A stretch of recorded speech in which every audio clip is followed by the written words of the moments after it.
स्वागत आहे तुम्हा सगळ्यांचा आपल्या आरपी मराठी स्टोरीज या चॅनलवर। चला सुरुवात करूया आताच्या आपल्या नवीन कथेला। संपूर्ण मंडप माणसांनी गच्च भरून गेला होता। आजूबाजूला जमलेले नातेवाईक मंडळी आपापल्या गप्पांमध्ये रमले होते, तर लहान मुलं आणि तरुण मुलं आपापसात बोलत खेळत होती। लग्नाचा मंडप अतिशय सुंदररित्या सजवला होता। मुलीला घेऊन या असा भटजींचा आवाज कानावर पडताच वधूच्या खोलीतून दोन मुलींसोबत मीरा चालत आली। नवरीच्या लाजेने तिचा चेहरा लाल झाला होता आणि मान खाली घालून ती हळूहळू लग्नाच्या मंडपात येऊन बसली। त्यानंतर वराला घेऊन येण्यास सांगण्यात आले। काही वेळातच सर्वांच्या नजरा ज्याच्याकडे वळल्या असा देखणा आणि रुबाबदार राघव मंडपात येऊन बसला। मात्र त्याला पाहताच तिथे उपस्थित असलेल्या प्रत्येकाच्या नजरेत आश्चर्य उमटलं। दोघांची जोडी काही केल्या शोभत नाही अशा कुजबुजाही नातेवाईकांमध्ये सुरू झाल्या। मीरा आणि राघव शेजारी येऊन बसले। भटजींनी मंत्रोच्चार सुरू केले। हिंदू विवाहाच्या विधीनुसार एकामागून एक विधी पार पडत होते। अखेर भटजींनी मंगळसूत्र बांधा असं सांगितलं। राघवने हातात मंगळसूत्र घेतलं। सगळ्यांना वाटलं आता तो मीराच्या गळ्यात मंगळसूत्र बांधेल, पण पुढच्या क्षणी तो उठला आणि मीराच्या गळ्यात मंगळसूत्र बांधण्याऐवजी मंडपात उभी असलेल्या तिच्या धाकट्या बहीण वैदेहीच्या गळ्यात मंगळसूत्र बांधून मोकळा झाला। क्षणभर संपूर्ण मंडपात शांतता पसरली। पुढच्या क्षणी मात्र एकच गोंधळ उडाला। प्रत्येक जण आपापल्या परीने या घटनेची वेगवेगळी कथा रंगवून सांगू लागला। वैदेहीचे आई वडील शेखर आणि वनिता तर धक्क्याने अक्षरशः हादरले। अय्या, हे काय करून ठेवलत? लग्नाची मुलगी मीराला सोडून तुम्ही तिच्या बहिणीच्या गळ्यात मंगळसूत्र बांधलत? ते घाबरून बोलत होते। दुसरीकडे राघवचे आई वडीलही मुलाच्या या कृत्याने अवाक झाले होते। ते त्याला समजावण्याचा आणि रागवण्याचा प्रयत्न करत होते, मात्र राघवला त्याची काहीच पर्वा नव्हती। तो अगदी बिनधास्तपणे म्हणाला, बस करा आता सगळ्यांनी।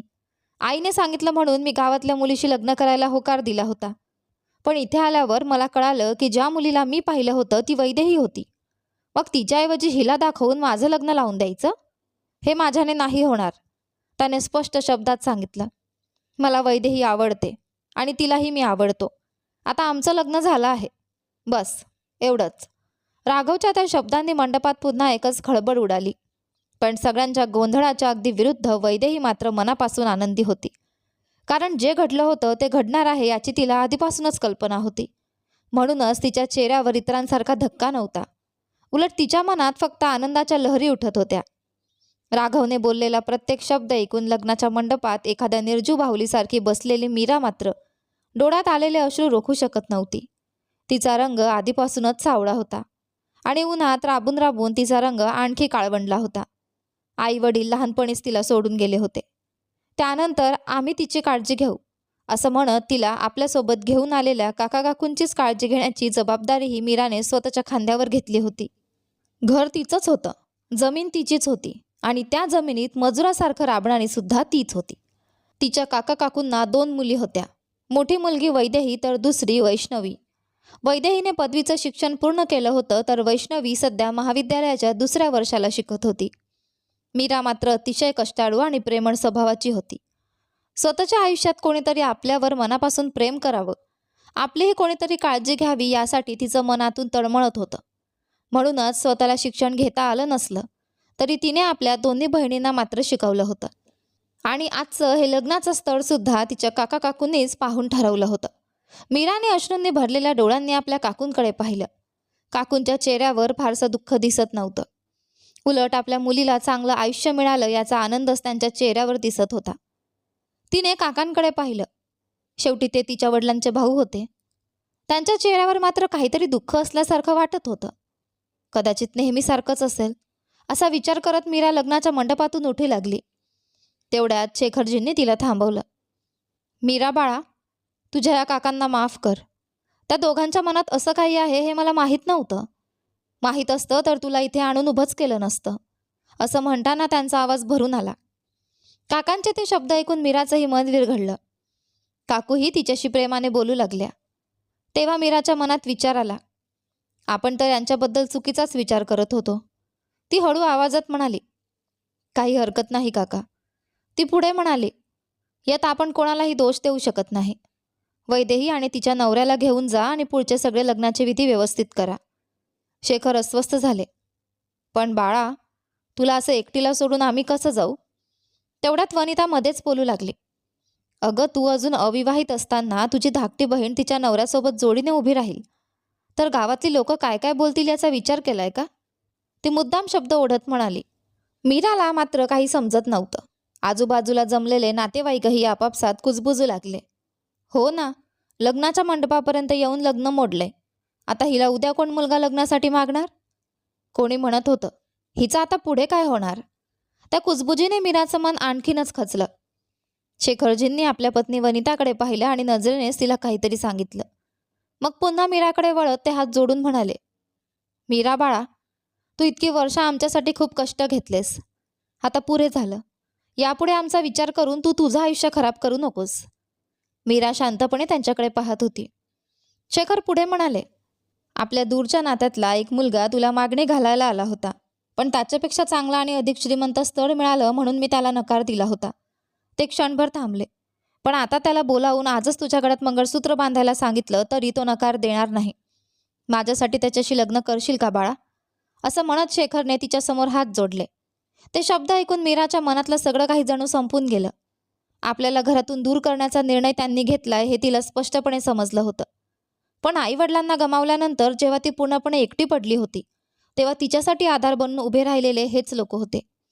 त्यांनी माझ्यासाठी इतकं केलं आहे, आज त्यांच्या इच्छेविरुद्ध कसं जाऊ? असा विचार करत तिने स्वतःच्या मनाला समजावलं. शेवटी ती हळू आवाजात म्हणाली, तुमची इच्छा असेल तर मला मान्य आहे काका. तिचं उत्तर ऐकताच शेखर कुठेतरी घाईघाईने निघून गेले. काही वेळाने ते परत आले तेव्हा त्यांच्यासोबत एका पुरुषाला घेऊन आले होते. त्याला पाहताच मीराच्या मनात पुन्हा एकदा धडकी भरली. तो माणूस दिसायलाच अतिशय राकट आणि भयंकर वाटत होता. शेखरने त्याचा हात धरून त्याला मंडपात आणलं होतं. मात्र त्या उंचपुऱ्या पुरुषाने लगेच त्यांचा हात झटकून स्वतःला मोकळं करून घेतलं.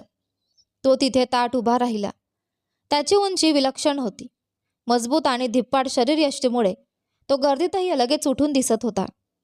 त्याच्या चेहऱ्याचा अर्ध्याहून अधिक भाग दाट दाढीने झाकलेला होता. मीरा त्याच्याकडे पाहतच राहिली आणि तिच्या मनात एकच प्रश्न उमटला, आता माझ्या आयुष्यात पुढे नेमकं काय होणार होतं? फिकट झालेला जुना शर्ट आणि पॅन्ट घातलेला तो माणूस तिथे उभा होता. मीराने मात्र मान वर करून त्याच्याकडे पाहण्याची तसदीही घेतली नाही. त्याचा हात पकडून उभे असलेले शेखरजी त्याला म्हणाले, अरे, तुला सांगूनच तर इथे घेऊन आलो ना, आता काहीच माहिती नसल्यासारखा का उभा आहेस? ती समोर उभी आहे ना, तिच्याशीच तुझं लग्न करायचं आहे. काही दिवसात तिच्या नावावरची सगळी मालमत्ता माझ्या नावावर करून घेऊ आणि मग तू इथून निघून जा. शेखरचं बोलणं ऐकून त्या अनोळखी माणसाने त्यांच्याकडे विचित्र नजरेने पाहिलं. हेच आहेत तुमचे जावई? चला मांडवात बसा. असं कोणीतरी म्हणताच त्याने काय विचार केला कुणास ठाऊक, पण तो शांतपणे लग्नाच्या मंडपात जाऊन बसला. वनिताने मीराला आवाज दिला, मीरा, जा, वराच्या शेजारी जाऊन बस. मीरा थोडीशी घाबरत आणि संकोचात त्याच्याजवळ जाऊन बसली. मात्र त्याला स्पर्श होणार नाही अशा अंतरावरच ती बसली होती. ते पाहून राघव पुन्हा टोमणा मारल्यासारखा हसत म्हणाला, आत्ता मात्र जोडी अगदी योग्य दिसतेय. एक काडी आणि एक भिकारी. राघवच्या त्या उपरोधिक बोलण्याने मीराने पहिल्यांदाच आपल्या शेजारी बसलेल्या नवऱ्याकडे नीट पाहिलं. त्याचा चेहरा पाहताच तिच्या डोळ्यात आश्चर्य दाटून आलं. मीराच्या त्या आश्चर्याने भरलेल्या डोळ्यांकडे पाहत त्या दाढीवाल्या पुरुषाने तिच्या गळ्यात 3 गाठी बांधल्या. क्षणात तिचं लग्न त्याच्याशी झालं. काही वेळाने राघव वैदेहीकडे पाहत म्हणाला, मामा, आता तर लग्नही झालं ना, आता तरी आम्ही निघू शकतो का? वनिता मोठ्या हसतमुखाने म्हणाली, जावाई बापू, रागावू नका, आता निघू शकता. वैदेही ही हसत म्हणाली, हो ना, तिच्यासाठी तिच्या योग्यतेचा मुलगा मिळालाय ना आता, मग अजून काय हवं? वैष्णवीला तर ते ऐकून हसूच आलं. मंडपात जमलेल्या काही नातेवाईकांमध्ये कुजबूज सुरू होती. काहीही असलं तरी ती शेखरची पुतणी आहे ना, म्हणूनच त्याने तिच्यासाठी एवढं केलं, असं काही जण म्हणत होते, तर दुसरे काही जण कुजबुजत होते. हिला असा नवरा मिळालाय हेच मोठं आहे, आता जे मिळालंय त्याच्यासोबत आयुष्य काढायचं. ते ऐकूनही मीरा काहीच बोलली नाही. तेवढ्यात वनिताने तिला हाक मारली, ए मीरा, घरात सगळं तसंच पडून आहे, उठ आणि चल, अजून घरच्या विधी करायचे आहेत. अशीच इथे बसून राहिलीस तर कसं चालेल? मीरा लगेच उठली, पण तिच्या शेजारी बसलेला तो दाढीवाला मात्र जागचा हल्लाही नाही. सगळे मंडपातून बाहेर गेले, मात्र तो अजूनही तिथेच बसून राहिला होता. मीराने त्याच्याकडे पाहत हळू आवाजात विचारलं, अहो चला ना, आपणही घरी जाऊया. तो मात्र काहीही न बोलता तिथेच बसून राहिला. मीरा त्याच्या आणखी जवळ गेली. अहो चला ना, नाहीतर ते सगळे आपल्याला सोडून निघून जातील, असं म्हणत तिने त्याचा हात पकडला. त्याने झटकन तिचा हात झटकून टाकला आणि तिच्याकडे रागाने पाहिलं. त्याची ती नजर पाहून मीरा थोडी घाबरली. तरीही तिने अगदी हळू आवाजात म्हटलं, चला ना, असं म्हटलं. तो क्षणात उठला आणि तिच्या पुढे चालू लागला. मीराही त्याच्या मागोमाग चालू लागली. बाहेर आल्यावर मीराने पाहिलं तर बाकीचे सगळे निघून गेले होते. यालाच बोलावून आणा म्हणून सगळे म्हणत होते आणि शेवटी हाच यायला तयार नव्हता, असा विचार करत तिने त्याच्याकडे चोरून पाहिलं. तो मात्र आजूबाजूला अगदी लहान मुलासारखा कुतूहलाने पाहत उभा होता. त्याची ती अवस्था पाहून मीराच्या ओठांवर हलकसं हसू आलं. तिचं हसू त्याच्या लक्षात आलं आणि त्याने तिच्या डोक्यावर हलकीशी टपली मारली. मीराच्या डोळ्यात वेदनेने पाणी आलं. तिने त्याच्याकडे पाहिलं. त्याच्या नजरेचा अर्थ तिला समजला. सॉरी, मी तुमची चेष्टा करून हसले नाही.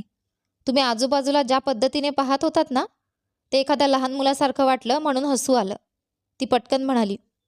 त्याने तिच्याकडे पुन्हा एक विचित्र नजर टाकली आणि काहीही न बोलता पुढे चालू लागला. देवा, असं मनात म्हणत मीरा त्याच्या पुढे जाऊन उभी राहिली. इथून आपलं घर खूप लांब आहे. आपण चालत जाऊ शकत नाही. तो काहीच न बोलता, मग कसं जायचं, अशा प्रश्नार्थक नजरेने तिच्याकडे पाहू लागला. तेवढ्यात जवळच एक टेम्पो उभा होता. त्यात उरलेल्या भाज्या आणि किराणा सामान भरलं जात होतं. मीरा त्या लोकांकडे गेली. त्यांच्याशी काहीतरी बोलली आणि मग हात करून आपल्या नवऱ्याला बोलावू लागली. तो मात्र चेहरा दुसरीकडे वळवून उभा राहिला. यांच्यासोबत राहणं म्हणजे एखाद्या लहान मुलाची काळजी घेण्यासारखंच आहे, अशी अनेक वर्षांच्या संसाराचा अनुभव असलेल्या बायकोसारखी ती स्वतःशीच कुरकुरली. शेवटी तो तिच्या जवळ आला. ही गाडी आपल्या घराकडेच जाणार आहे. आपण याच्यातून जाऊया, असं म्हणत ती थांबली. मग त्याचा हात घट्ट पकडत ती म्हणाली, पण मला पुन्हा मारू नका हो. अहो. त्याचा हात धरून ती टेम्पोत चढली. आधी त्याला चढायला सांगितलं आणि मग स्वतः चढली. पुढच्या क्षणी त्याने तिचा हात घट्ट पकडून ठेवला. त्याच्या हाताचा स्पर्श होताच मीराच्या अंगावर शहरा आला. गारवारा वाहत होता आणि त्या विचित्र अनोख्या नवविवाहित जोडप्याचा प्रवास एका साध्याशा टेम्पोतून सुरू झाला. मीराच्या मनात राघवबद्दल ना प्रेम होतं ना आपुलकी. अचानक एक दिवस काका काकूंनी सांगितलं होतं, तुझंही आता वय झालंय, लग्न करून घे.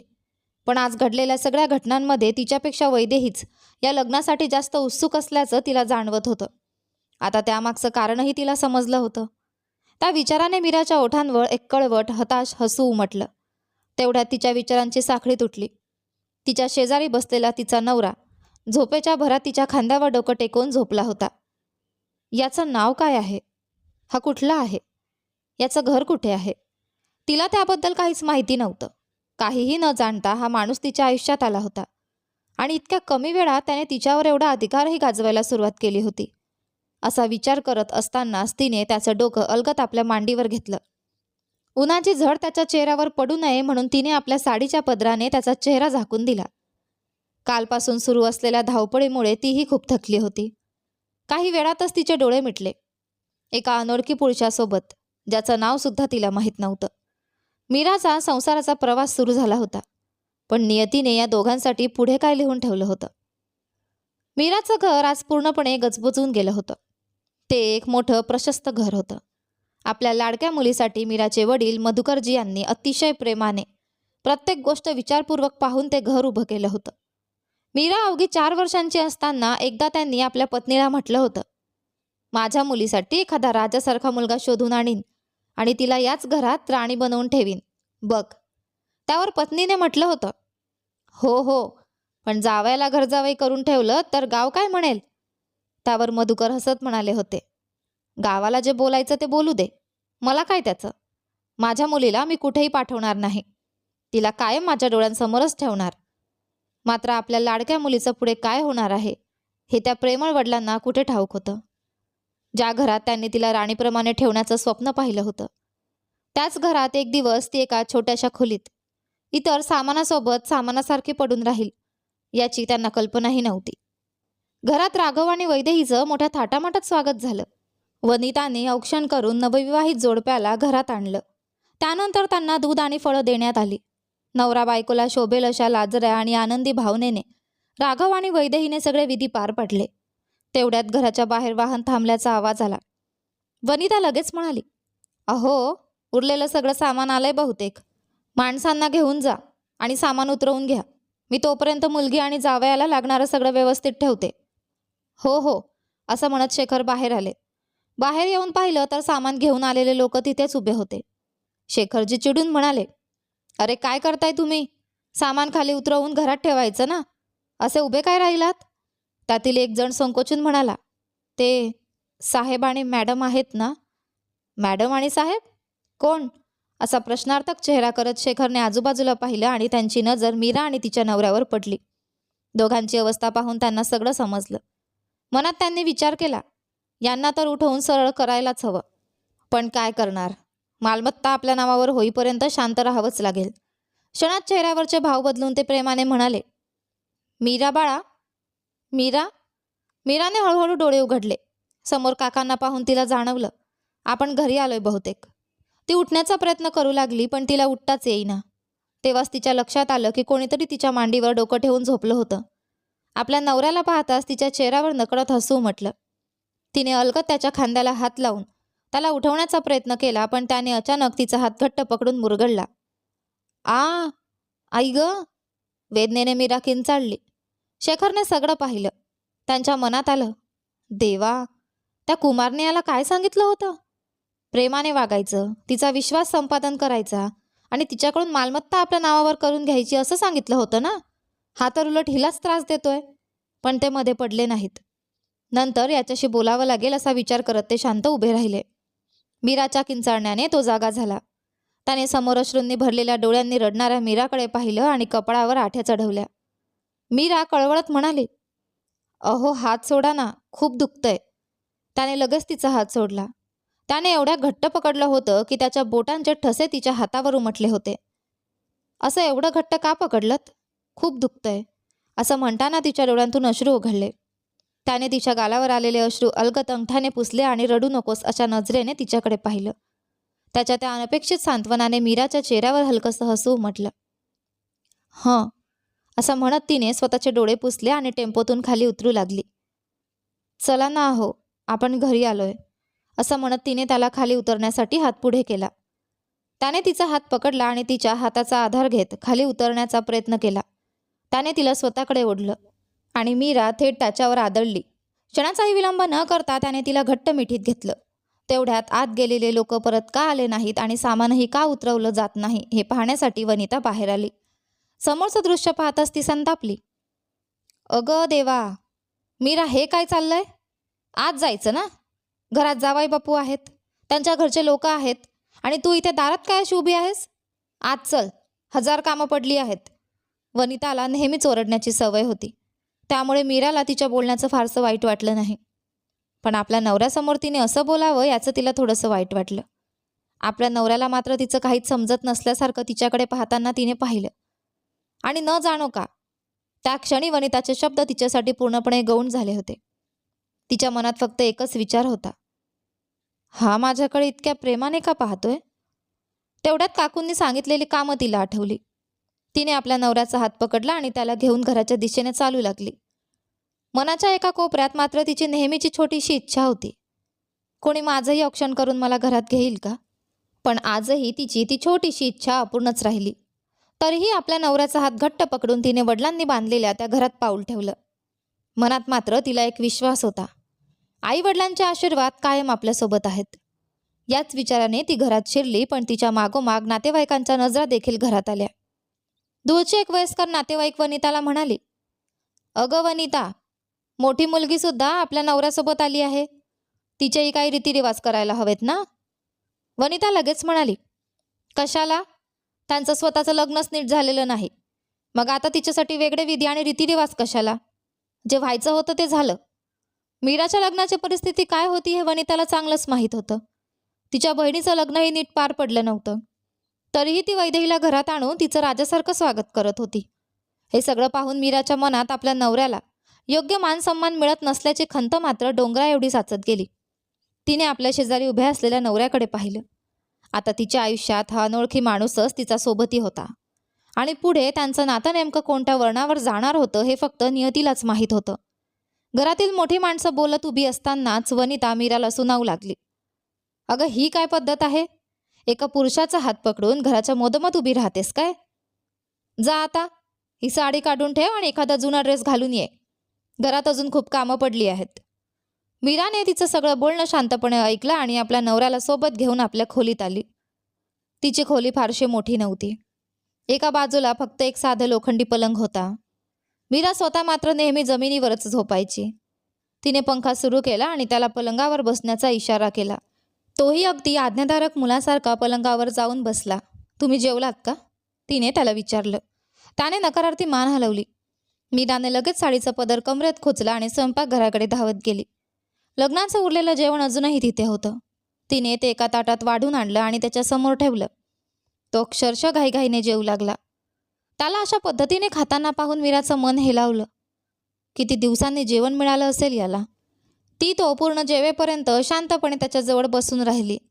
त्याने जेवण संपवलं, हात धुतले आणि तोंड पुसलं. मीराने नकळत आपल्या साडीच्या पदरानेच त्याचं तोंड अलगद पुसून दिलं.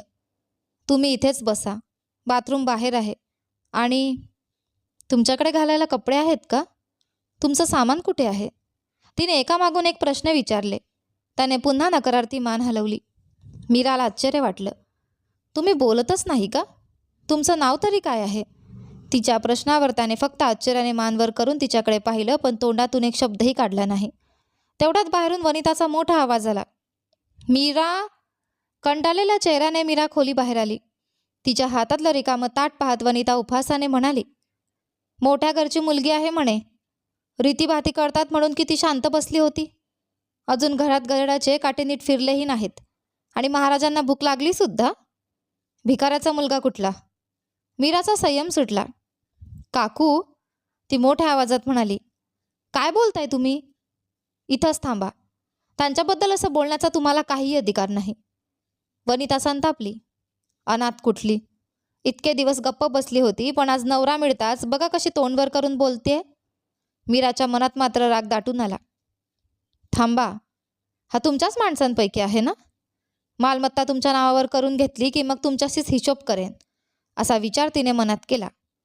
मात्र चेहऱ्यावर हसू आणत ती शांतपणे म्हणाली, ठीक आहे काकू, मी काही चुकीचं बोलले का? मी तर फक्त त्यांना भूक लागली म्हणून सांगितलं. चांगला वेळ वगैरे असतो ना म्हणून. ती पुढे म्हणाली, काकांना सांगून त्यांच्या गरजेचे कपडे आणून घ्या. त्यांनी शेवटी कधी जेवलं असेल कुणास ठाऊक.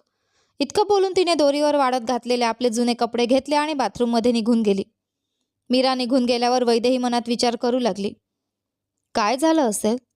राघवने तिच्याशी लग्न केलं नाही म्हणून रडत निघून गेली असेल का? ही तर वेड्यासारखी वागतेय. वनिता ही वैदेहीकडे पाहत म्हणाली, तिला काय झालंय? नवऱ्यासाठी हे हवं ते हवं म्हणून हुकूम सोडते. जाऊ दे ग, तिचा स्वभावच तसा आहे, असं म्हणत वैदेहीने विषय संपवला. ती पुढे म्हणाली, चल, मी आणि राघव आमच्या खोलीत जातो. आम्हाला त्रास देऊ नका. वनिता लगेच म्हणाली, अगं जेवण तरी करून जा. वैदेहीने तिला थांबवत सांगितलं, त्या आम्ही पाहून घेऊ. आत्ताच सांगितलं ना त्रास देऊ नका. आता पुन्हा जेवण ते हे कशाला? काही नको. आणि राघवचे आई वडील वाट पाहत बसले असतील, त्यामुळे त्यांना निघायला सांगा, असं म्हणत वैदेही तिथून निघून गेली. वनिता तिच्या मागे पाहत कुरकुरली. कोणत्या अशुभ वेळेला हिला जन्माला घातलं होतं देव जाणे. सगळं काही उलटच करते, असं पुटपुटत ती स्वयंपाकघरात निघून गेली. मीराने घरातली सगळी कामं आटोपली आणि मग आपल्या खोलीत परत आली. आत शिरताच तिची नजर पलंगावर बसलेल्या त्या दाढीवाल्या पुरुषावर गेली. त्याने अंगावरचा शर्ट काढलेला होता.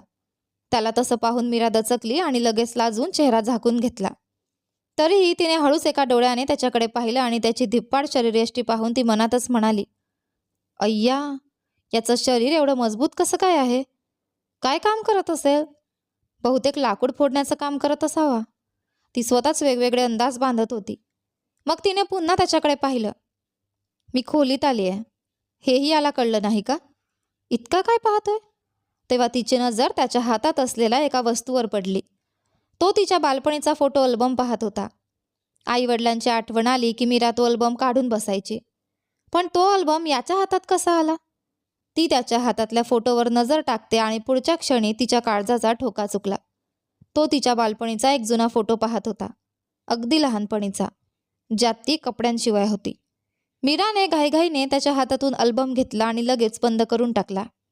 अल्बम बंद करताच त्याने नेहमीप्रमाणे कपाळावर आठ्या चढवत तिच्याकडे रोखून पाहिलं. ते ते मीरा घाबरून अडखडू लागली. तेवढ्यात तो शांतपणे म्हणाला, सुंदर आहेस. त्याचे शब्द ऐकून मीरा आधी दचकली आणि लगेच लाजेने तिचा चेहरा लाल झाला. काय काय म्हणालात? तिला काय बोलावं हेच सुचेना. दरम्यान बाहेर शेखर आणि वनिता काहीतरी बोलत होते. शेखर म्हणत होते, आपण ज्या माणसाला बोलावलं होतं ना, तो कुठे आहे? वनिता संतापून म्हणाली, काय सांगू, तो रात्री दारू पिऊन बेशुद्ध पडला होता. आता कुठे त्याची नशा उतरली आणि तो लग्नासाठी येऊन उभा राहिलाय. शेखरजी चिडून म्हणाले, त्या नालायकाला चपलेने मारायला पाहिजे. हा तोच आहे असं समजून मी माझ्या भावाच्या मुलीचं लग्न दुसऱ्याच माणसाची लावून दिलं. वनिता कुजबुजत म्हणाली, पण आता काय बिघडलं? ज्याला आपण पैसे देणार होतो तेच पैसे याला देऊ. तो काहीही म्हणो, शेवटी त्याचं काम करायचंच आहे. हो, त्याच्याशी पैशांबद्दल बोलून घे, शेखर म्हणाले. ठीक आहे, असं म्हणत शेखर त्या माणसाशी एकट्याने बोलण्यासाठी त्याची वाट पाहू लागले. पण त्यांना काय माहीत, ज्याच्याशी ते व्यवहार आणि पैशांबद्दल बोलण्याची तयारी करत होते तोपर्यंत तो दाढीवाला पुरुष आपल्या पत्नीच्या मांडीवर डोकं ठेवून अगदी शांतपणे झोपला होता. मीरा त्याच्या केसांवरून अलगद हात फिरवत त्याच्याकडे पाहत राहिली. नियतीने या दोघांना एकत्र आणलं होतं, पण या अनोख्या नात्यामागचं खरं गुपित अजून उलगडायचं होतं. त्यातच तो काहीतरी कुजबुजला. हे काय म्हणाले आत्ता? असा विचार करत असतानाच तिला जाणवलं तो बोलत होता. ती आनंदाने म्हणाली, तुम्ही बोलता? बरं झालं. मला तर वाटलं होतं तुम्ही बोलतच नाही. पण त्याच्याकडून पुन्हा काहीच उत्तर आलं नाही. तो फक्त तिच्याकडे पाहत राहिला. तुमचं नाव काय आहे अहो? तिने पुन्हा विचारलं. त्याने तिच्याकडे काही क्षण निरखून पाहिलं आणि मग शांतपणे पलंगावर जाऊन झोपला. मीराचा चेहरा पडला. नावसुद्धा सांगत नाहीत. यांच्यासोबत माझं आयुष्य कसं जाणार? असा विचार करत तिच्या मनात निराशा दाटून आली. तेवढ्यात तो अचानक म्हणाला, अक्षय. मीराने आश्चर्याने त्याच्याकडे पाहिलं. अक्षय? नाव चांगलंच आहे. असं हसत म्हणत तिने खाली चटई अंथरली आणि झोपली. काही वेळाने तिच्या पाठीवर उबदार श्वास जाणवला. मीराने डोळे उघडून पाहिलं आणि ती दचकली. अक्षय तिला अगदी चिकटून झोपला होता. अहो, पलंगावर झोपायचं असेल तर वर झोपा ना, ती हळू आवाजात म्हणाली. त्याने काहीच उत्तर दिलं नाही. उलट तो आणखी तिच्याजवळ सरकला. तेव्हा मीराला समजलं तो पलंगावर झोपणार नव्हता. एखादं लहान मुलं आईचा आधार शोधत तिच्याजवळ येऊन बिलगतं, तसाच तो तिच्याशी बिलगून झोपला होता. त्याच्या त्या निरागस कृतीने मीराच्या अंगावर शहारा आला. तिने अलगद त्याच्या केसांवरून हात फिरवला. काही क्षणांतच त्याला गाढ झोप लागली. त्याचा शांत चेहरा पाहत पाहत मीराही कधी झोपी गेली तिलाच कळलं नाही. मात्र त्या रात्री झोप न लागलेला माणूस म्हणजे शेखर. अक्षय बाहेर येईल आणि त्याच्याशी बोलता येईल या विचाराने शेखरजी त्यांच्या खोलीबाहेरच वाट पाहत बसले होते. वेळ पुढे जात होता पण खोलीचं दार काही उघडत नव्हतं. शेवटी वनिता कंटाळून म्हणाली, अहो चला आता. यापुढे तो बाहेर येईल असं वाटतंय का? एखाद्या भटक्या माणसासारखा दिसत होता. त्याला एक मुलगी मिळाली आणि बहुतेक तिच्यावर तुटून पडला असावा. मुलीच्या वयाच्या मीराबद्दलही तिला काहीच संकोच नव्हता. शेखरजी हळू आवाजात म्हणाले, हो वनिता, मलाही तसंच वाटतंय. सकाळी सगळ्यात आधी त्याच्याशी बोलतो. दोघेही शेवटी झोपायला निघून गेले. सकाळ उजाडली. मीराची रोज पहाटे 4 वाजताच उठण्याची सवय होती, पण आज मात्र ती आपल्या नवऱ्याच्या हाताच्या मिठीत अगदी गाढ झोपली होती. 6 वाजताच्या सुमारास वनिता उठून बाहेर आली. त्यांच्या खोलीचं दार अजूनही बंद होतं आणि दोघेही बाहेर आले नव्हते. हे पाहून तिचा संयम सुटला. कसलाही संकोच न करता तिने दार ठोठवायला सुरुवात केली. मीरा, मीरा, तिच्या मोठ्या आवाजाने दोघांची झोप मोडली. अक्षय आधी उठला आणि थेट दार उघडायला गेला. मीरा, नको म्हणण्याआधीच त्याने दार उघडलं. मीरा दार उघडेल आणि तिला 4 शब्द सुनावता येतील असं वनिताला वाटलं होतं, पण समोर अक्षय उभा आहे याची तिला अजिबात अपेक्षा नव्हती. त्यात त्याच्या अंगावर शर्ट नव्हता. त्याच्या छातीवर मीराच्या कपाळाला लागलेलं कुंकू चिकटलं होतं आणि त्याच्या केसांमध्ये मोगऱ्याचं फूल अडकलेलं होतं. ते दृश्य पाहून वनितेच्या मनात विषारी विचार उसळले. हा कोण आहे याची काहीच माहिती नसताना हिने याच्याशी लग्न केलं. लग्न होताच हा तिच्या इतक्या जवळ आला. ही एवढी मोठी झाली तरी लग्न नको म्हणत होती, तेव्हाच मला समजायला हवं होतं. मनात असंख्य कटू विचार करत असतानाही तिने चेहऱ्यावर गोड हसू आणलं. जावई बापू, मीरा कुठे आहे? ती अगदी प्रेमाने विचारू लागली. अक्षयने काही न बोलता खोलीच्या आत पाहिलं. वनिता आत जाण्यासाठी पुढे सरसावली, पण अक्षयने तिला बाहेरच थांबवलं. अक्षरशः ढकलून बाहेर केलं आणि दार बंद केलं. वनिताचा चेहरा पडला. ती दातोट खात मनातच शिव्या देऊ लागली. नालायक, भिकाऱ्याचा मुलगा, रस्त्यावर फिरणाऱ्या कुत्र्याला घरात आणलं तर असंच होणार. मग ती बाहेरूनच ओरडली, मीरा, किती वाजलेत बघ, लवकर बाहेर ये. आत मीराने काकूंचं बोलणं ऐकलं होतं आणि अक्षयने केलेलं कृत्यही पाहिलं होतं. तिने डोक्यावर हात ठेवला. अहो, कोणी दार ठोठावलं तर तुम्ही असंच दार उघडणार का? ती त्याच्याकडे पाहत म्हणाली. त्याच्या कपडावर अजूनही कुंकू लागलेलं होतं. मीराने आपल्या साडीच्या पदराने ते अलगद पुसलं. मग त्याच्या केसांमध्ये अडकलेलं मोगऱ्याचं फुलही काढून टाकलं. रात्री तर तुम्ही शर्ट घालून झोपला होतात ना, मग कधी काढलात? तिने विचारलं. अक्षयने उत्तर दिलं नाही. उलट त्याची नजर तिच्या किंचित विस्कटलेल्या साडीमधून दिसणाऱ्या कमरेवर स्थिरावली. मीराने त्याची नजर पाहिली आणि तिच्या गालांवर लाजेची लालिमा पसरली. मी प्रश्न विचारते आणि हे मात्र तिकडेच का पाहत आहेत? तिने पटकन साडी व्यवस्थित करून खोचली. मी जाऊन अंघोळ करून येते, मग तुम्हाला लागणाऱ्या सगळ्या वस्तू आणून देते. अहो, असं म्हणत तिने हाताला लागलेले कपडे घेतले आणि घाईघाईने खोलीबाहेर पळाली. अंघोळ करून ती परत आली तेव्हा वैष्णवी तिच्याकडे रागाने पाहत उभी होती. मीराने प्रेमाने विचारले, काय ग वैष्णवी, अशी का उभी आहेस? कॉलेजला नाही जाणार?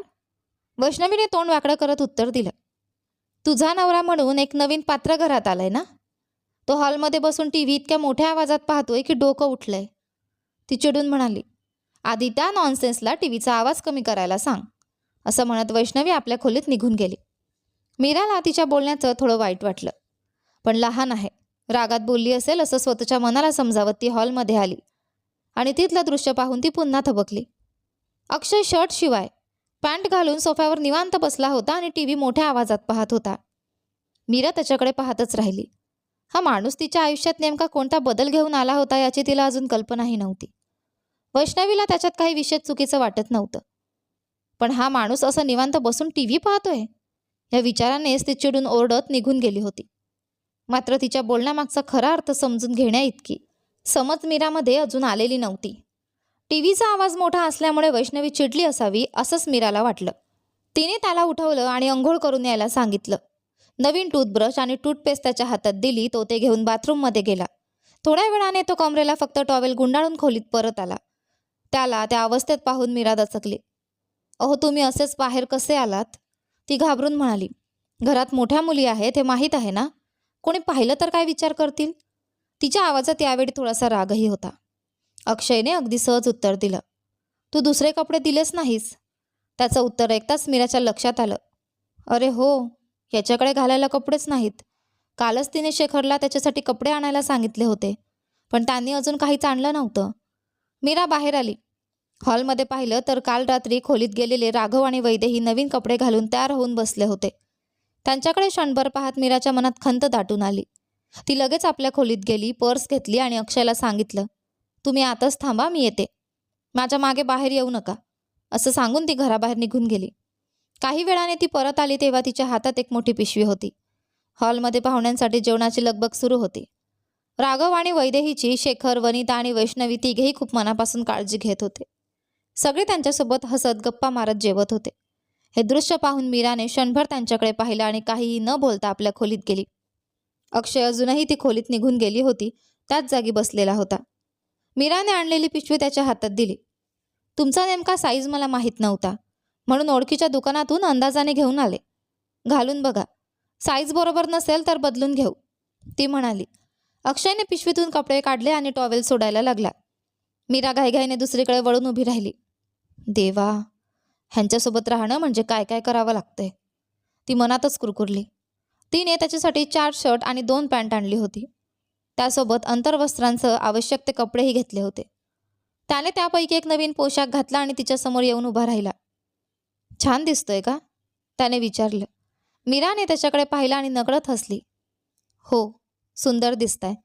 मग ती त्याला घेऊन बाहेर आली. दोघे एकत्र बाहेर येताच वैदेही आणि राघवने त्यांच्याकडे टोमणेखोर नजरेने पाहिलं. वैष्णवीने मात्र त्यांच्याकडे दुर्लक्ष केलं आणि मोबाईलमध्येच गुंतून राहिली.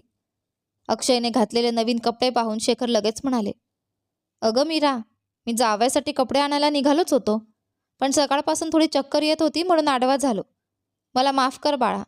मीरा शांतपणे म्हणाली, काही हरकत नाही काका, मीच घेऊन आले.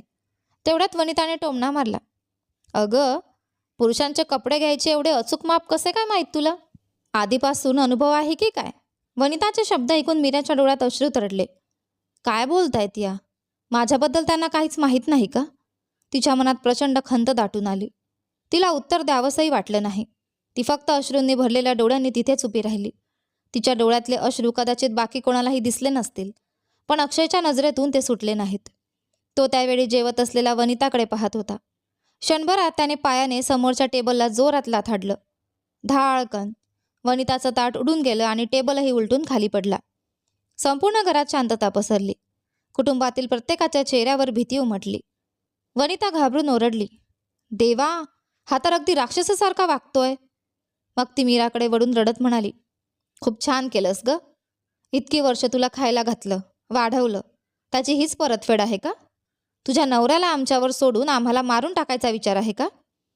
शेखरही तिच्या सुरात सूळ मिसरत म्हणाले, आम्ही तुझ्या मालमत्तेवरच राहतो ना, तेच आता दाखवून देणार आहेस का आम्हाला? वनिता आणि शेखर दोघेही मोठमोठ्याने बोलत होते. राघव मात्र हे सगळं पाहून वैतागला.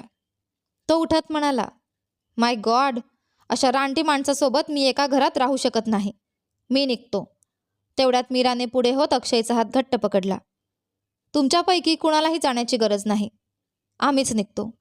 मीराचे ते शब्द ऐकताच शेखर आणि वनिताच्या चेहऱ्यावरचं रक्तच जणू सुकलं. जणू चोराच्या मनातला भेद अचानक उघड झाला होता. कारण मीरा घर सोडून गेली तर त्यांच्या डोळ्यांसमोर असलेली संपत्तीही त्यांच्या हातातून निसटणार होती. काही महिन्यांनंतर सकाळच्या त्या घराच्या दारात मीरा बसून होती. तिचा एक हात सतत पोटावरून फिरत होता. तिच्या पोटात 3 महिन्यांचा गर्भ वाढत होता. पोटावरून हात फिरवताच पतीची आठवण येऊन तिचे डोळे नकळत पाणावले. कुठे आहात अक्षय?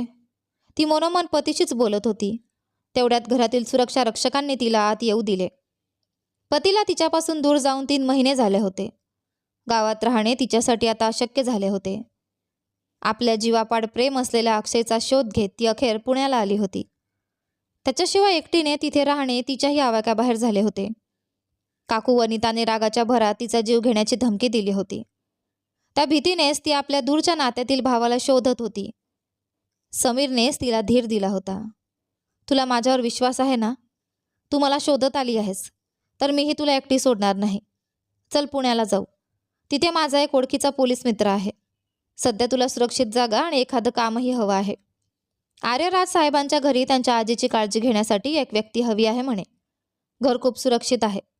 तिथे जाशील का? मीराने ही परिस्थिती पाहता होकार दिला आणि समीरसोबत पुण्याला आली होती. लग्नाला अवघे 1 वर्ष झाले होते. पण अक्षयशिवाय दुसरे कोणतेही जग तिला माहीत नव्हते. दोघांमध्ये इतकं सुंदर नातं आणि एकमेकांना समजून घेण्याची भावना होती की संपूर्ण गाव त्यांच्या संसाराकडे पाहून कौतुक करत असे. पण कोणाची नजर लागली कोण जाणे. कामासाठी जाऊन येतो असं सांगून गेलेला अक्षय पुन्हा परतलाच नव्हता. त्याच्या आठवणींमध्ये तडफडत उभ्या राहिलेल्या मीराचे अश्रू तिची साडी भिजवत होते. तिने डोळे पुसले तेवढ्यात एका स्त्रीने तिचे नाव घेत तिला हाक मारली. मीरा उठून आत गेली. त्या भव्य वाड्यातील प्रशस्त खोलीत 3 पुरुष बसले होते. त्यांच्याकडे पाहूनच मीराला भीती वाटली. एक वयस्कर गृहस्थ, त्यांच्या शेजारी मध्यमवयीन पुरुष आणि त्याच्या बाजूला एक तरुण मुलगा असे तिघेही ते बसले होते. ए पोरी, किती वेळा आम्हाला अशीच बघत उभी राहणार आहेस? आत ये आणि बस. त्या घरातील ज्येष्ठ आणि कडक स्वभावाचे वडीलधारे वनराज गरजले. मीराच्या अंगावर काटा आला. बाबा, जरा शांतपणे बोला. ही मुलगी गरोदर आहे असं नायकने सांगितलं होतं ना? मुलगा देवजीने वडिलांना समजावले. हं, एवढेच वनराज म्हणाले.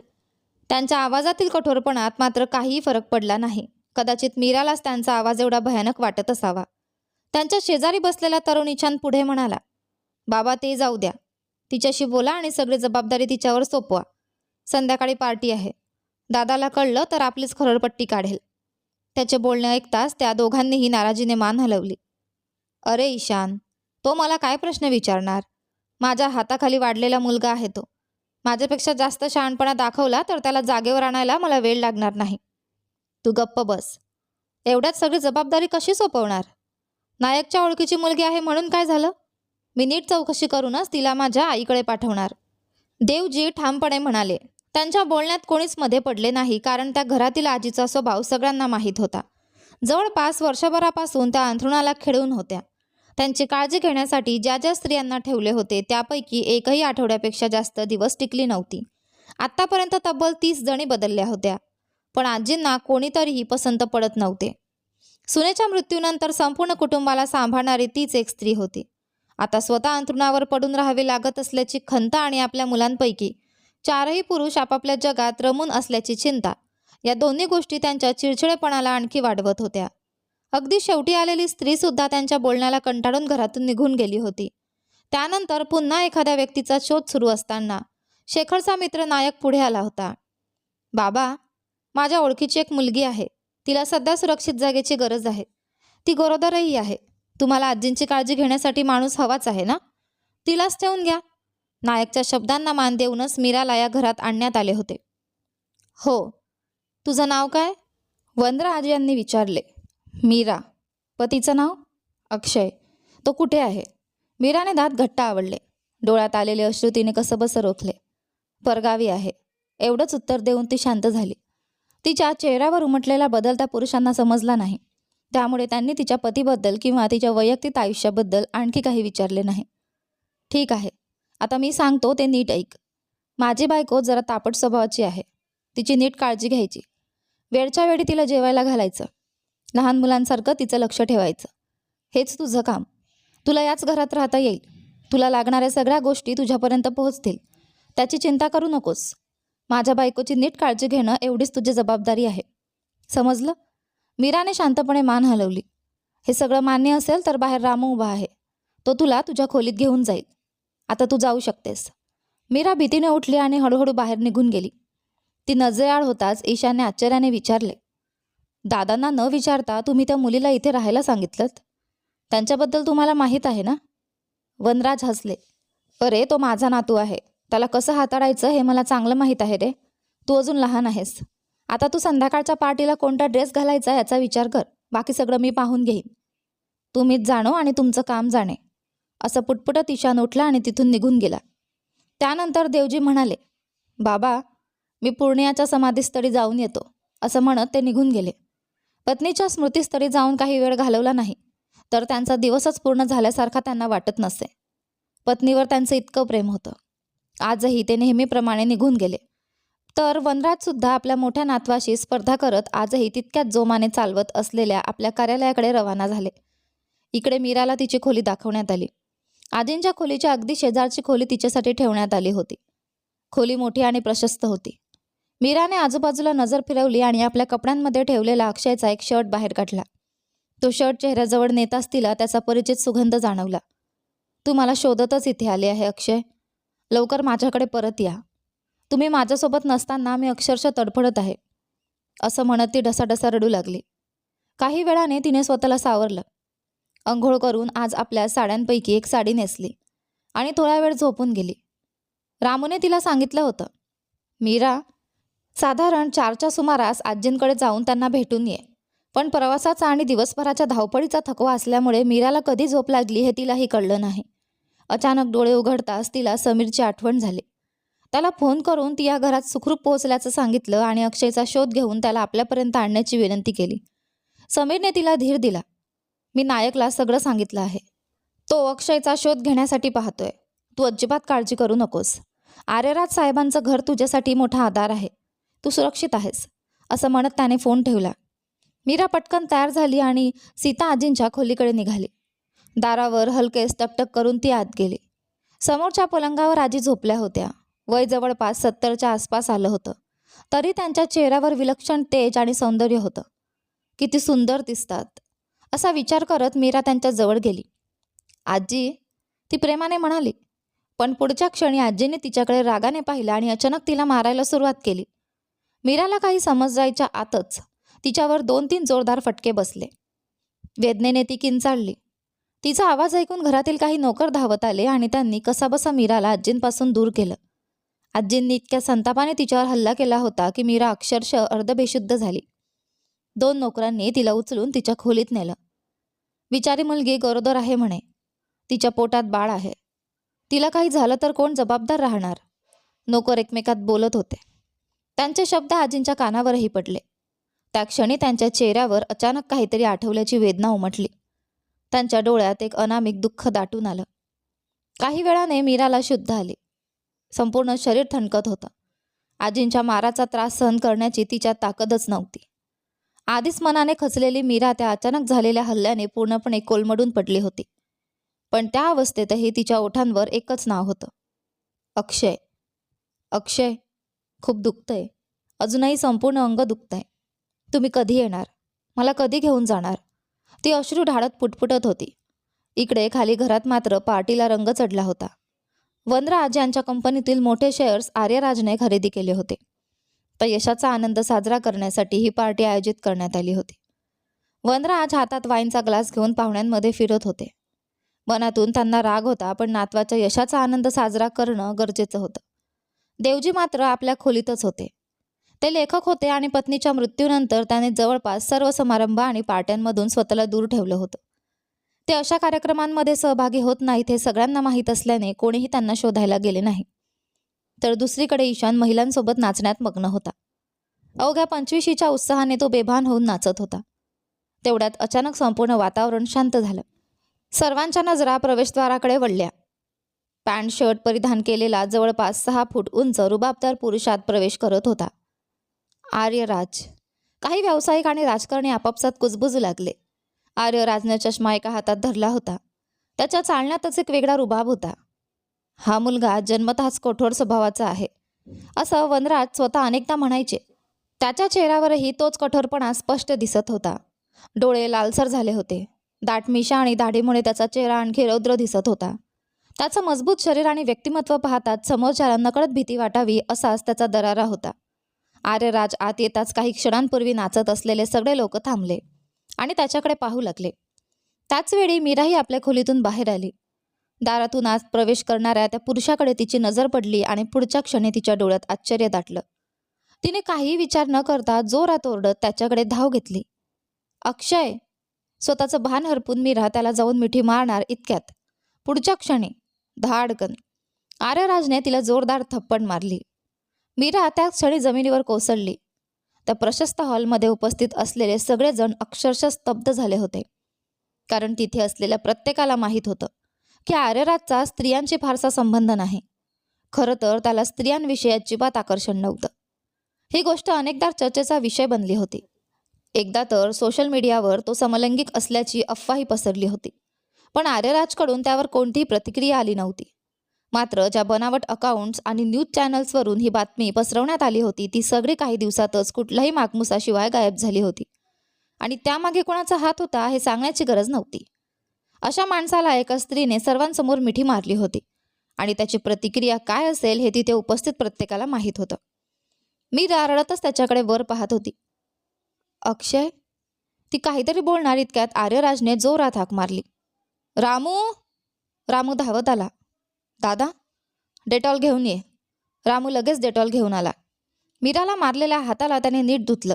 त्यानंतर त्याची नजर मीरावर गेली. हिला आत का येऊ दिलं? त्याने संतापाने विचारलं. अक्षय, तुम्हाला काय झालंय? मी तुमची.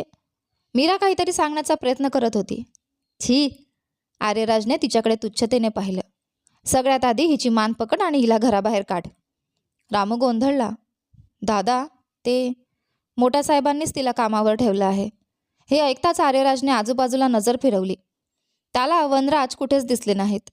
तोपर्यंत नशा डोक्यात चढल्यामुळे ईशान त्यांना त्यांच्या खोलीत घेऊन गेला होता. घरातील इतर कोणालाही मीराने आर्यराजला मिठी मारल्याचं कळालं नव्हतं. डॅमिट, त्यांना किती वेळा सांगितलं तरी समजत नाही.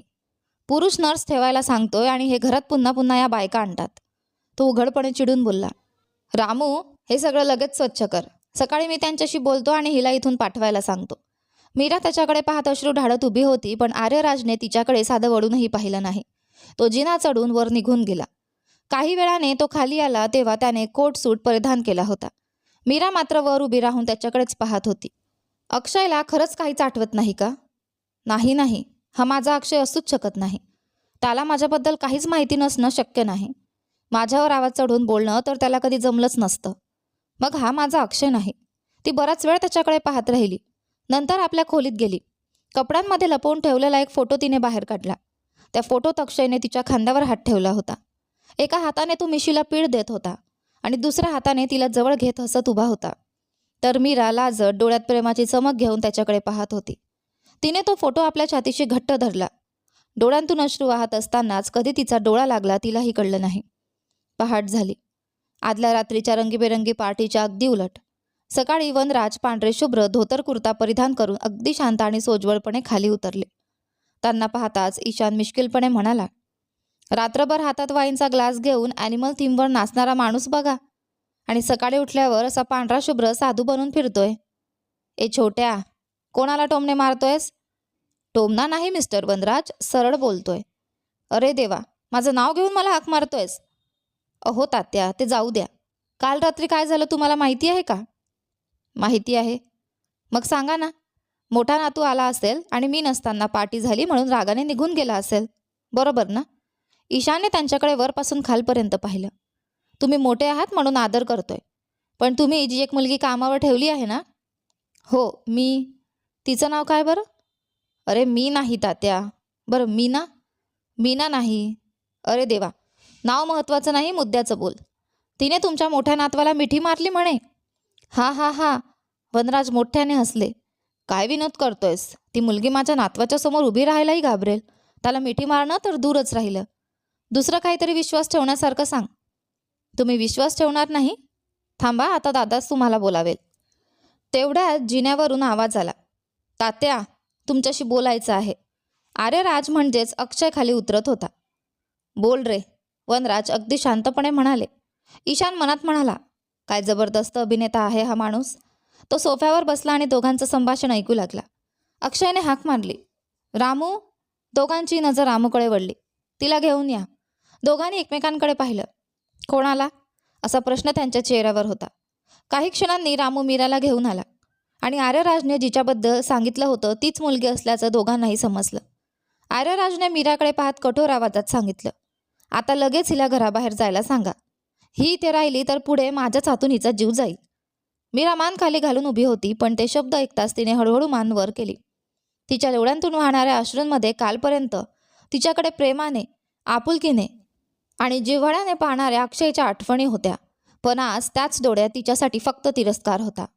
तो तिरस्कार तिच्या हृदयाला अक्षरशः भेदून गेला. तिच्या डोळ्यात अश्रू पाहून तिथे उपस्थित असलेल्या ईशान आणि वनराज यांच्या मनात मात्र वेगवेगळ्या भावना निर्माण झाल्या. ईशान आपल्या मोठ्या भावाला विरोध करत नसे, पण यावेळी त्याला राहवलं नाही. दादा, ती मुलगी बिचारी आहे. ती गरोदर आहे. अचानक तिला घराबाहेर काढलं तर ती कुठे जाईल? नायक अण्णांनी आपल्यावर विश्वास ठेवूनच तिला इथे पाठवलं आहे. तिची नीट काळजी घेऊ असं त्यांनी सांगितलं होतं. आर्यराजने उपहासाने त्याच्याकडे पाहिलं. मग काय? तो म्हणाला, हा म्हणाला म्हणून कुठल्याही स्त्रीला घरात ठेवायचं? मीराच्या मनाला त्याचे शब्द आणखी खोलवर जखम करून गेले.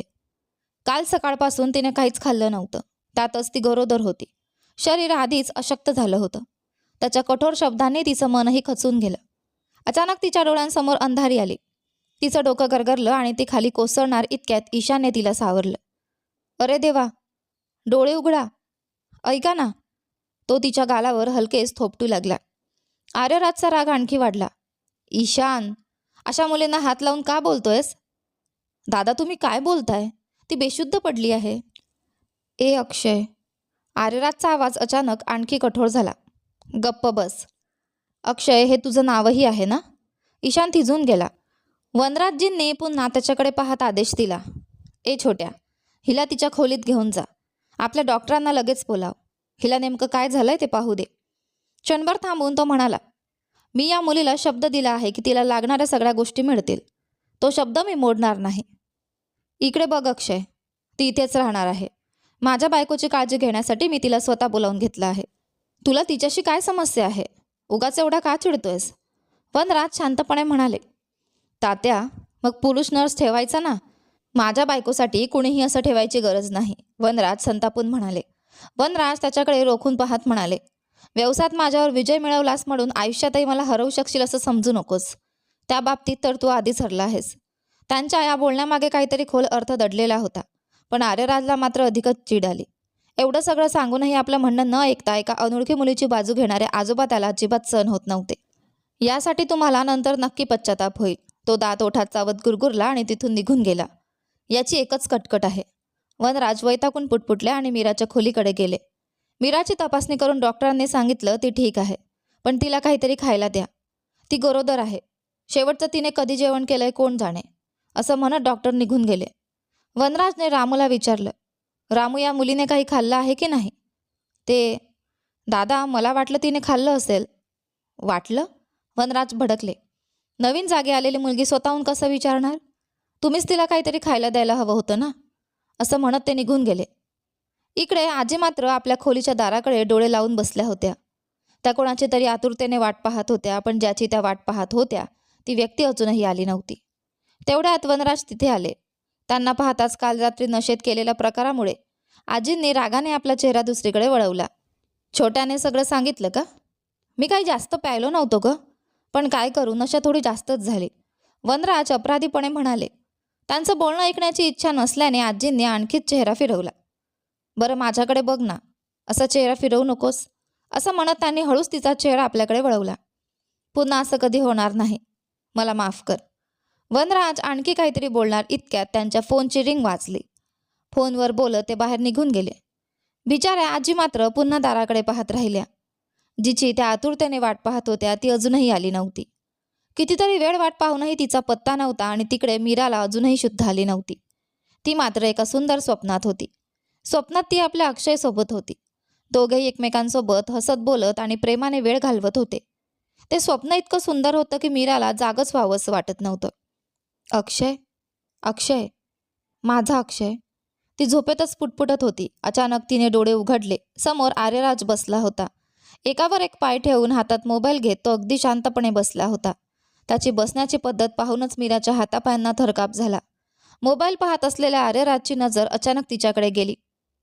काय, एखादं श्रीमंत घर शोधून आली आहेस का? इथे कुणीतरी मूर्ख सापडेल, त्याला आपल्या जाळ्या तोडून आरामात आयुष्य जगता येईल असं वाटलं म्हणून आलीस? तो तुच्छतेने हसला. अभिनेत्री आहेस तू? खरं सांग. आर्यराजचे शब्द ऐकून मीराच्या डोळ्यात पुन्हा अश्रू आले. नाही अक्षय, ती त्याला समजावण्याचा प्रयत्न करत होती, पण तिचं बोलणं पूर्ण होण्याआधीच आर्यराज संतापाने उठला आणि तिच्या गालावर जोरदार चापट मारली. वेदनेने मीराचा जीव कासावीस झाला. कोण आहे रे तो कुत्रा, ज्याला तू अक्षय म्हणतेस? माझ्यावर तुझं हे नाटक चालणार नाही, तो तिच्यावर ओरडला. तुझ्या मुलाच्या बापाला शोधत फिरतेस का? मीराने घाबरत मान हलवली. नाही, की कुणाकडून तरी काही मिळवून घेऊन इथेच दुसराच काही डाव खेळायला आली आहेस? असं घाणेरडं बोलू नका, मीरा रडत म्हणाली. माझ्या मुलाचा बाप कोण आहे हे मला माहीत आहे. माझं मूल बापाच्या नावाशिवाय नाही. आर्यराज उपहासाने हसला. असं का? तुझ्या मुलाच्या बापाचं नाव काय? अक्षय. मीराने अश्रूंमधून त्याच्याकडे पाहिलं. हो. त्या एका शब्दाने आर्यराजच्या चेहऱ्यावरील भाव क्षणात बदलले. तो काही क्षण तिच्याकडे रोखून पाहत राहिला, मग कठोर आवाजात म्हणाला, इकडे बघ, काहीही असो, रात्री मी परत येण्यापूर्वी तू या घरात नसली पाहिजेस. माझं म्हणणं मोडलंस आणि पुन्हा तुला इथे पाहिलं तर. तो काही क्षण थांबला. मग तुझ्या पोटातलं मूल तरी सुरक्षित राहू दे, असं थंडपणे म्हणत तो तिथून निघून गेला. मीरा मात्र जागच्या जागी स्तब्ध बसून राहिली. तिच्या चेहऱ्याचा रंग पूर्णपणे उडाला होता. डोळ्यांतून अश्रू ओघळत होते आणि मनात एकच प्रश्न घुमत होता. हा माणूस खरंच माझा अक्षय आहे का? तर मीरा त्या घरात राहील का? आणि आर्यराज खरंच तिचा अक्षय आहे का? हे पाहूया आपल्या या कथेच्या पुढच्या भागामध्ये. पण तोपर्यंत तुम्हाला हा भाग कसा वाटला मला कमेंट करून नक्की सांगा. सोबतच व्हिडिओला लाईक करा, शेअर करा, चॅनलवर नवीन असाल तर सबस्क्राईब करा आणि हो, नोटिफिकेशन बेल नक्की दाबा, जेणेकरून येणाऱ्या पुढील व्हिडिओची अपडेट तुम्हाला सगळ्यात आधी मिळेल. धन्यवाद.